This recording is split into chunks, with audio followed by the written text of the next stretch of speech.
Hello student, कैसे हो आप सब लोग। तो नया चैप्टर है साइंस का आपका क्लास 9 का मोशन। मोशन का मतलब क्या होता है? मूवमेंट। कोई भी ऑब्जेक्ट जो मूव करके एक जगह से दूसरी जगह पर पहुंच गया। जैसे ट्रेन यहाँ से चल करके यहाँ पहुंच गई, 5 बजे यहाँ थी, 5:30 बजे यहाँ पहुंच गई, यानी कि उसने डिस्टेंस ट्रेवल कर लिया, उसने अपनी पोजीशन चेंज कर ली।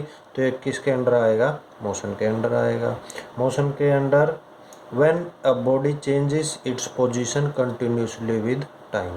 तो ये आ गई मोशन की definition. Motion is said to be done when its position changes continuously with time। Time के अनुसार जो ऑब्जेक्ट अपनी पोजीशन चेंज करता है उसको बोलते हैं मोशन। तो साइंस के अंदर दो क्वांटिटी होती है जिनको हम फिजिकल क्वांटिटी के अंडर कंसिडर करते हैं। तो फिजिकल क्वांटिटी क्या होती है? जिनको आप मेजर कर सकते हो, जैसे डिस्टेंस को मेजर कर सकते हो, स्पीड को मेजर कर सकते हो। लेकिन जिसको मेजर नहीं कर सकते वो फिजिकल क्वांटिटी नहीं होती। तो कौन सी क्वांटिटी जिसको मेजर नहीं कर सकते आप? जैसे आपका खुशी है, गम है, सोरो है, ऑनेस्टी है, इनको आप मेजर नहीं कर सकते तो साइंस इनकी स्टडी नहीं करती। साइंस किसकी स्टडी करती है? जिनको आप मेजर कर सकते हो। तो उसकी दो कैटेगरी बनाई हुई है, दो टाइप बनाई हुई है। वो किसके अंडर में आपने कंसिडर करनी है? दो क्वांटिटी है, एक होती है स्केलर क्वांटिटी, एक होती है वेक्टर क्वांटिटी। स्केलर क्वांटिटी किसको बोलते हैं? जिसके अंदर ओनली मैग्नीट्यूड होता है, कोई भी डायरेक्शन नहीं होती, इसलिए इसको मैंने लिखा है डायरेक्शन लेस क्वांटिटी। डिस्टेंस एक क्या है? Scalar quantity. तो वेक्टर क्या होता है? Vector is a quantity in which magnitude and direction both are involve. Example क्या है वेक्टर क्वांटिटी का? डिस्प्लेसमेंट इसका एग्जाम्पल है वेक्टर क्वांटिटी का। तो दोनों का बेसिक डिफरेंस क्या है? एग्जाम्पल आप लेते हैं। जैसे एक ऑब्जेक्ट है, वो यहाँ ए से स्टार्ट करके बी पर पहुँच गया है और बी से स्टार्ट करके सी पर पहुँच गया है।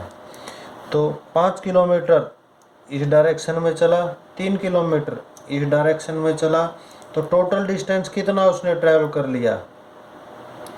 टोटल डिस्टेंस उसने 8 किलोमीटर ट्रैवल कर लिया। लेकिन डिस्प्लेसमेंट अगर आप बताओगे तो ए से सी का जो स्ट्रेट पाथ है, डायरेक्ट डिस्टेंस है, स्ट्रेट पाथ है, वो आप बताओगे। तो वो आप पाइथागोरस थ्योरम से आप निकाल सकते हो। ए सी का square is equal to A B का स्क्वायर प्लस बी सी का स्क्वायर, यानी 3 का स्क्वायर प्लस 5 का स्क्वायर, जो भी कैलकुलेट करके आएगा वो आ जाएगा ए सी का डायरेक्ट डिस्टेंस। यानी कि छोटे से छोटा पाथ, ए और सी के बीच के छोटे से छोटा पाथ कौन सा है? ये है। और डिस्टेंस के अंदर अगर आपसे पूछे डिस्टेंस कितना ट्रैवल किया है, तो 5 किलोमीटर प्लस 3 किलोमीटर, 8 किलोमीटर तो हो गया आपका डिस्टेंस। और डिस्प्लेसमेंट कौन सा हो गया? ए से सी के बीच में डायरेक्ट जो डिस्टेंस है, छोटा पाथ है, उसको डिस्प्लेसमेंट बोलते हैं। तो स्केलर के अंदर ओनली मैग्नीट्यूड होता है। मैग्नीट्यूड का मतलब यूनिट, जैसे 5 किलोमीटर है, बिना डायरेक्शन के बताया हुआ है, तो वो क्या है? आपका डिस्टेंस है। और डिस्प्लेसमेंट के अंदर आपकी डायरेक्शन भी होगी और मैग्नीट्यूड भी होगा, इसको बोलते हैं मैग्नीट्यूड। अगर इसके आगे लिख दिया ईस्ट तो वो क्या हो जाएगी? इसकी डायरेक्शन। तो दूसरा एग्जांपल आपका स्पीड और वेलोसिटी। स्पीड के अंदर मैग्नीट्यूड आपको देंगे सिर्फ, जैसे 5 मीटर पर सेकंड या 5 किलोमीटर पर सेकंड, तो ये आ जाएगी आपकी स्पीड। और वेलोसिटी क्या होगी आपकी? 5 मीटर पर सेकंड इन ईस्ट या वेस्ट, कोई भी डायरेक्शन दिया हुआ होगा तो ये क्या होगा? आपका वेलोसिटी होगी। इसके अंदर सिर्फ मैग्नीट्यूड है, इसके अंदर मैग्नीट्यूड प्लस डायरेक्शन है।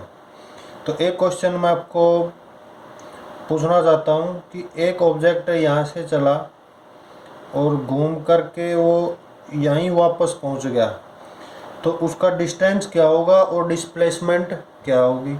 तो डिस्टेंस तो होगा आपका बेटे 2πr, सरकमफ्रेंस डिस्टेंस तो होगा इसका सरकमफ्रेंस सर्कल का। और डिस्प्लेसमेंट क्या होगा? डिस्प्लेसमेंट यहाँ से चला, घूम करके वहीं पहुँच गया, तो डिस्प्लेसमेंट होगा इसका 0, क्योंकि इनिशियल पॉइंट भी और फाइनल पॉइंट भी सेम है, दोनों के अंदर कोई भी डिफरेंस नहीं है। मैंने अभी जैसे यहाँ बताया था ए और सी के बीच के अंदर शॉर्टेस्ट पाथ, और ए और सी का यहाँ शॉर्टेस्ट पाथ क्या है, कोई भी नहीं है। दोनों के इनिशियल और फाइनल पॉइंट सेम है। जब इनिशियल और फाइनल पॉइंट सेम हो जाए तो डिस्प्लेसमेंट क्या हो जाएगा, 0 हो जाएगा आपका।